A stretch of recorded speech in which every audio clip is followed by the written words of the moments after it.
them really be honest about that.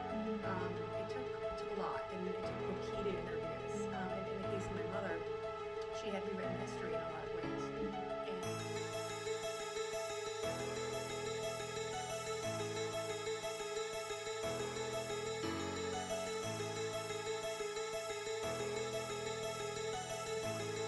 Yeah, I think it's kind of byproduct more than I think now, as a fan, I think in the beginning, to get the word out about the film.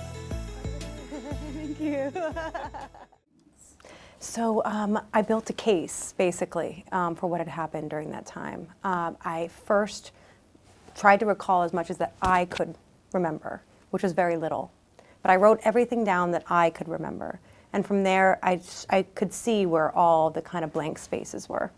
And at that point, I started to interview my family, my friends who had visited me in the hospital, and my colleagues at work.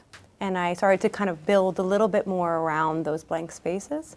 And then I got access to my medical records, which provided me thousands of pages of the kind of day-to-day activity that took place when I was hospitalized, which gave me a lot of concrete things to work with. You know, what time this lumbar puncture was, when the brain biopsy occurred.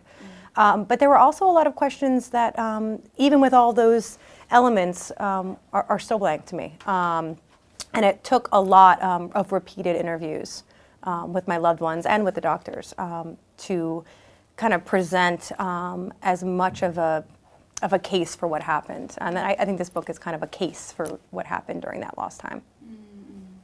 I mean, I think the difficulty was mining a time that was very painful for everyone involved. And I think it was maintaining an objective distance, which was impossible to do in this circumstance because I was the subject. So having to ask painful questions about, what they really were feeling at certain very dramatic and very upsetting points, if they thought they were going to lose me, and having them really be honest about that. It took a lot, and it took repeated interviews. In the case of my mother, she had rewritten history in a lot of ways. And when I would broach some of the more dire moments, when my outcome was very unknown and very uncertain, she would always kind of fall back on, we always knew you'd be fine. Which wasn't true. And so you'd have to kind of take the medical records out and remind her how bad it got. And at that point, that wall would fall, and then she'd open up again, and she'd cry, and and she'd have to relive it. It was opening these wounds again and again, and it was painful for everyone. But it was really important that I get to that. But it took a lot. It took a lot of pushing to get to that point, and that was where the difficulty lies, I think. Well, I think that the one that's animating a lot of medical science right now is what causes it. What is the catalyst that necessarily pushes these antibodies to start targeting the brain? I think that's a huge question, and there have been theories that there's some kind of viral procedure. Obviously, in some cases, it's a teratoma. But in the cases without the teratoma, what causes this illness? And I think that's a huge mystery. I think another mystery is for autoimmune diseases in general.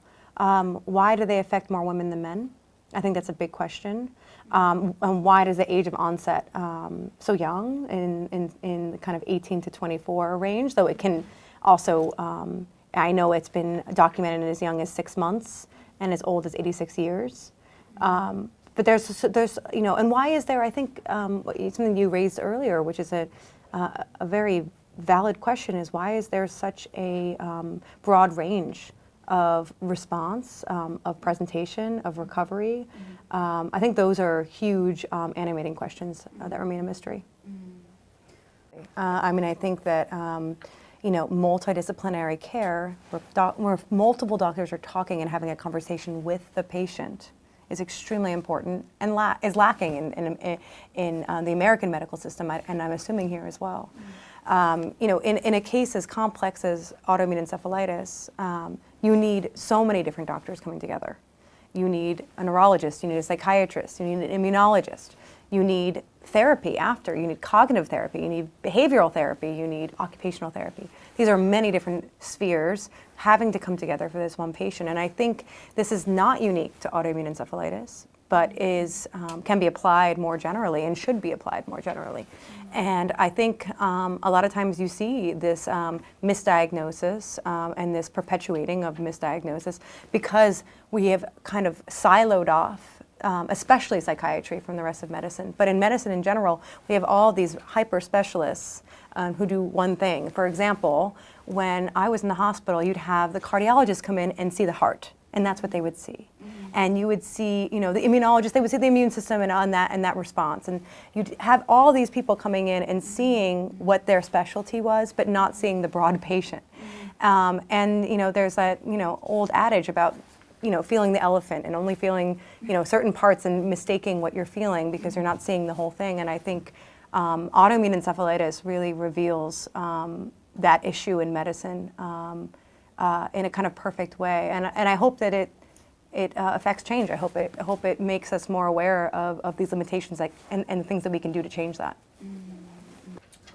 Yeah, I mean, I think, the power of, there's two things. The power of familial support, where that family comes from, I don't know. It doesn't necessarily have to be from that immediate nuclear family, but, how much advocacy and support and faith in your family and your loved ones during especially difficult times can save lives, really. And the power of that support, not everyone has that. And I don't know how to change that, but I do want to highlight, how important it is and how much I hope that people watch this and hold their loved ones tighter, and especially people who are going through trauma or a hard, difficult time. And I hope they watch this and really